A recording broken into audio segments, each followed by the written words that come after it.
Read by Dale Grothman. The Green and Gold Bug by J.M. Alvey. The inquest was over. The coroner had gone, and so had the 12 men who formed his jury. The police officials and reporters for the press had ceased to ring our doorbell. The undertaker, polite and slow-spoken, had got his work well in hand, and the 2 coffins lay side by side in the dimly lighted parlor. An awed silence was in the house, where only a few hours ago grim tragedy stalked its hideous way. But I am starting my story at the wrong end. Let us turn back 48 hours to the beginning. It was on Wednesday night, and my uncle and I, dressed for dinner, sat each at a window in the living room, watching every passing taxi on the street. At last, one stopped outside. 2 figures stepped out into the cold night, and while one paid the taxi driver, the other rushed up the front steps and came into the front hall and flung her arms around my uncle's neck. It was my kid sister Jo, back from a 5-month honeymoon in the far distant and mysterious countries of the Orient. "Well, well," said my uncle, "is the little rosebud glad to be home again and rest once more in her uncle's arms?" And Jo said, "Yes, oh yes," and burst out crying, and hid her face on my uncle's oversized vest, and held his coat lapels, each with a tiny girlish hand. I went out to greet her husband, but fell back before him as he advanced. Shocked was I at the change in his appearance. From a handsome youth, well built and smiling, he had become a pale, shriveled figure which staggered under the weight of the light hand baggage he was dragging into the house. My uncle and I had planned to give the travelers a royal welcome. Our plans, however, were rudely swept aside, and the bridegroom was rushed upstairs to bed, and the doctor summoned. Just what the sick man's ailment was, the physician was unable to determine. There were times when his heart raced like fury, and his breath came in gasps, and his neck swelled and his eyes bulged. At such time he clutched the bedclothes with an iron claw and tried to raise himself. Then the spell would pass like a snap of the fingers, and the patient would relax and fall back as if exhausted from a violent struggle. About midnight he rested easily, and Jo, my uncle, and I sat down to the untasted dinner. "A month ago in China," said Jo, "we went up into the mountains one day to a temple where a horrible old creature sat on the floor with incense burning all around him. He was a magician, or priest, or soothsayer, or something, and had power with the Chinese gods. But Dick laughed at him and said the poor Chinamen were suckers to fall for his line. And the magician was angry and rose up in his ugliness and put a curse on Dick and on his family. Dick was going to fight him right there, and we would have been murdered, I'm sure, only I pulled him away and made him take me quickly back into the city." "And that night," said Jo, "Dick had the first attack." "Josephine," cried my uncle, "do you know what you are saying? Confound it, my dear, what nonsense! Put a curse on him? You know better than to believe such trash. Curse? The devil, my dear! Dick has got some low-down foreign plague.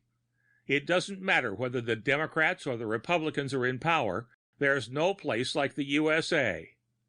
Confound these outlandish, God-forsaken, evil-smelling places, where all the pests and misery of the world are bred. Dick's got the bubonic plague, or the beriberi, or some such foolish thing." Jo told us that Dick got over the first attack in a few hours, but 2 weeks later, on the first night out at sea, on the way home, he had the second, and it was worse than the first. After that, they became more frequent and more violent, and Dick was wasting away, and poor Joe's heart was breaking. Fiddlesticks, said my uncle. Bosh and tommyrot. Curse my eye.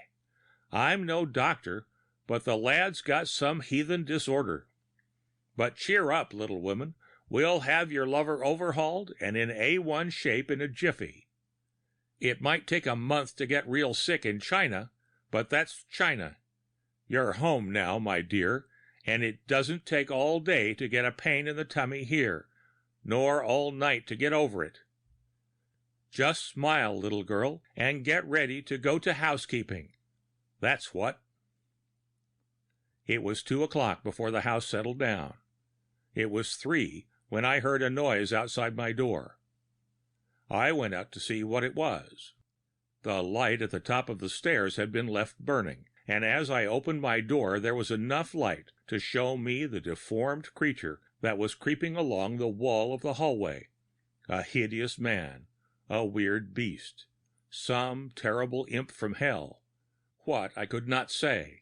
So awful was it, so unlike anything I have ever seen, or heard of, or fancied. And this thing opened the door of the honeymooners' room and passed in. I had no revolver, so I took up a dumbbell that I used in the morning for exercise and went to the door of the room where the thing had entered.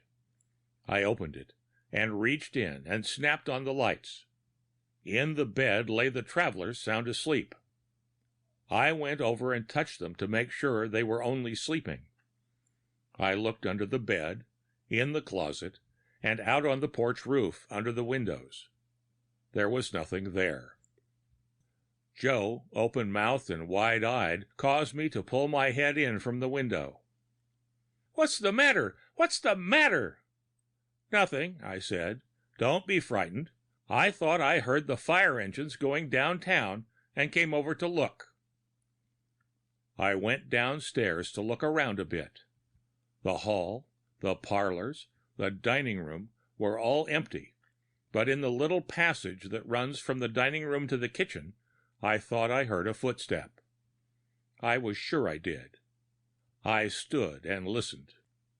Then somebody sneezed. I pulled the swinging door open. There stood my uncle in his nightshirt. "God bless my soul," he said. "I was about to shoot you." "You're catching cold," I told him. "Go to bed. What are you tramping around here for this time of night?" "Why are you, sir?" "I heard a noise," I explained. "So did I. And I thought I saw something." "Thought!" he cried. "Thought, hell! I did." "You did? Where?" "You saw it too?" "Yes, in the corridor outside my room." "You're lucky," said my uncle. "I saw it in my room." He smiled a grim smile. "I was so shocked that I could not move. After it left, I got up and came down here. I thought it might have come this way." "No," I said. "It came past my room and went into their room." The next day the sick man was much improved. Joe was brighter. My uncle smiled in spite of his troubled mind. I said nothing. That night we went to bed early. I was tired out and soon fell asleep. It was 3 o'clock again when I heard a noise. This time I rushed out and came face to face with the unearthly visitor. It gave me one mighty crack on the chin and sent me back into my room. I lay on the floor in a semi-dazed condition for full 5 minutes, as well as I can estimate. Then I grabbed my dumbbell and went out again. As on the previous night, I went to the door of Joe's room and opened it and switched on the lights. On the floor lay Joe, blood at her mouth and nose. Across the foot of the bed lay her husband, looking more like his old self than I had seen him since the day of his wedding. I told my story at the inquest. The police officials laughed at it. The reporters seized upon it as great stuff for the papers. The coroner's jury considered it gravely. and then gave it as their verdict that Josephine Blackton was murdered by her husband, Richard Blackton, who afterward died by his own hand. They were right, and yet they were wrong. I have found new evidence. I shall make it known. In the trunks of the honeymooners, which arrived tonight, was a collection of curios. Among them was a small bottle containing a strange insect, a green and gold-colored bug, and the bottle was labeled Shang Tang, January 15th. The strange bug that stung Dick last night. We believe that someone threw it in the window. I don't like the idea of a murder and a suicide in our family. I don't want the coroner's verdict to stand. I'm going to prove that an enraged old magician in the mountains near Shantung caused the green and gold bug to be thrown in the window where the Americans were staying, and it poisoned Dick and slowly drove him mad, destroying his human qualities, mind and body, and that the two who lay side by side in their coffins were both murdered, and that the murderer sits among his incense burners 7,000 miles away.